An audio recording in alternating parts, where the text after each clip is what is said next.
Welcome to the Halloween Marathon of 2022.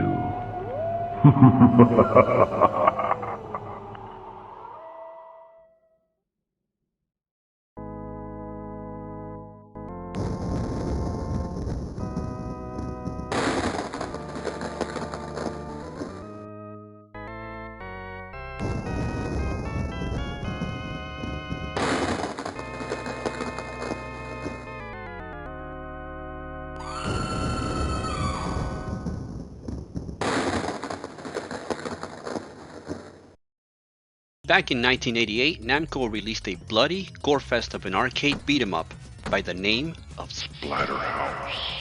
This game had tons of blood, gore, and disturbing creatures that you can pummel with your fists, wooden 2x4, or shotgun.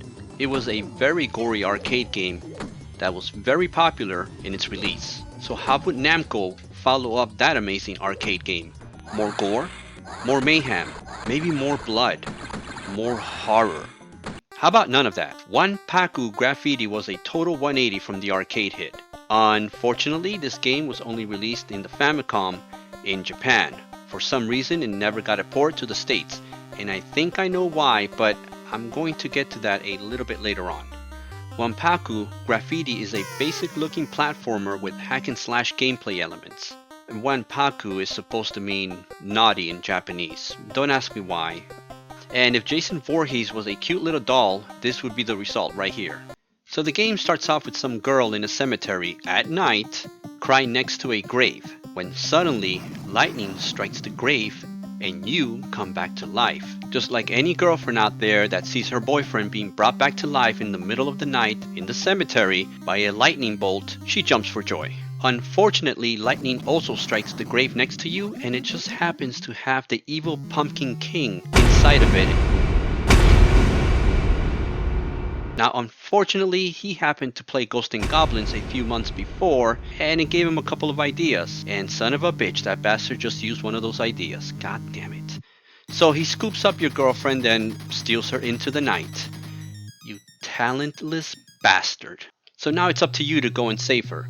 Luckily, when you were resurrected, you happened to be holding an axe because for some reason, you were buried with it in case you needed to chop wood in hell. What the heck?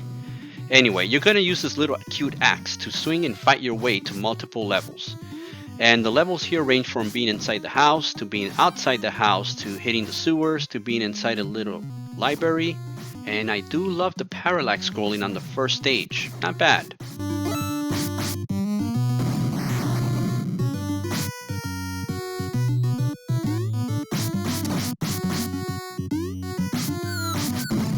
Now, going back to the axe. This is not the only weapon that you will get in the game. You also have a shotgun, and not just any shotgun, possibly one of the cutest weapons on the face of the earth. I don't think I've ever seen a cuter shotgun than this one right here.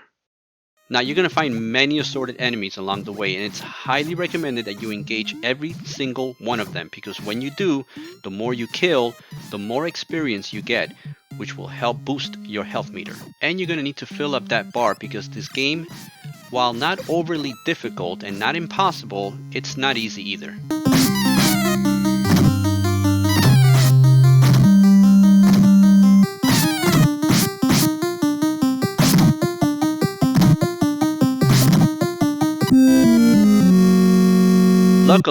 Luckily, the developers were not as evil as the ones who made the games Deadly Towers or River City Ransom.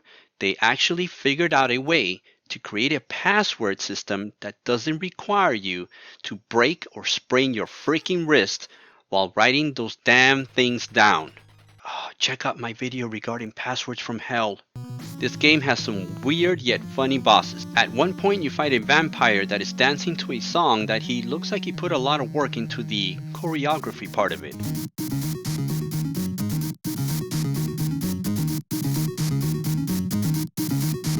In fact, I think that whole segment is supposed to be like a parody of the Thriller video.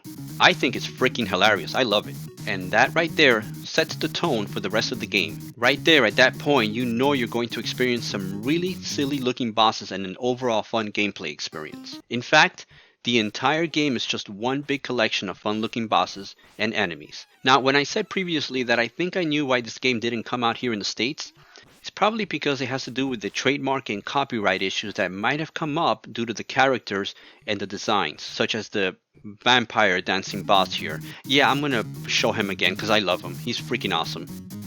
During your travels, you're also going to come upon candies and burgers.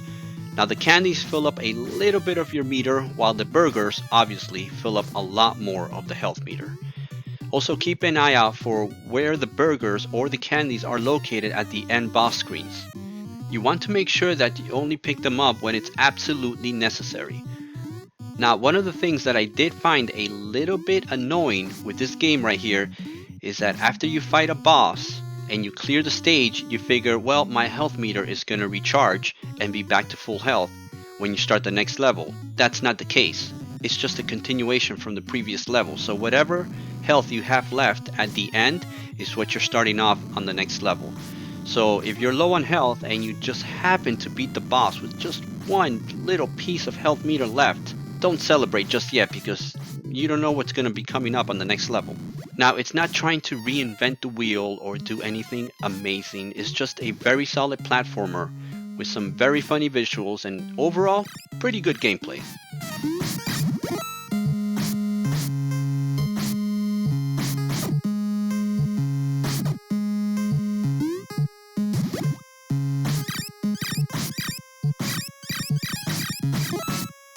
For graphics, this one gets a solid 7.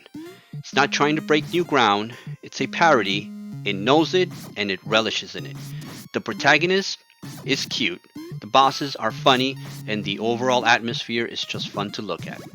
This is one of those games that grew on me the more I played it, based on the visuals alone.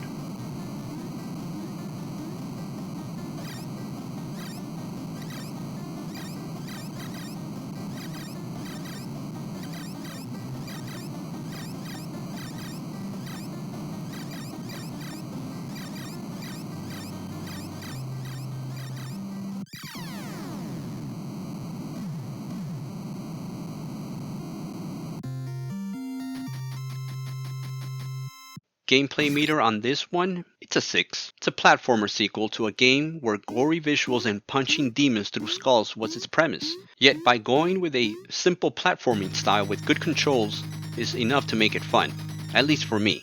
The password system here, it sure helps out a lot. Overall, I would say this game here gets a solid 8. It's fun, it's simple, it's perfect for the Halloween season. I highly recommend that you try it out.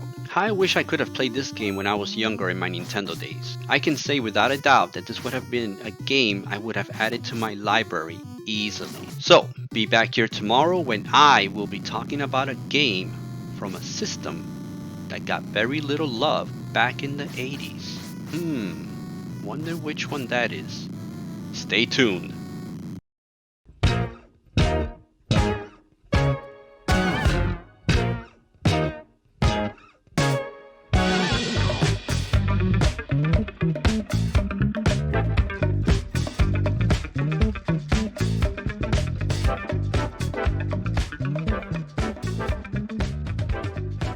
Ha ha ha ha ha.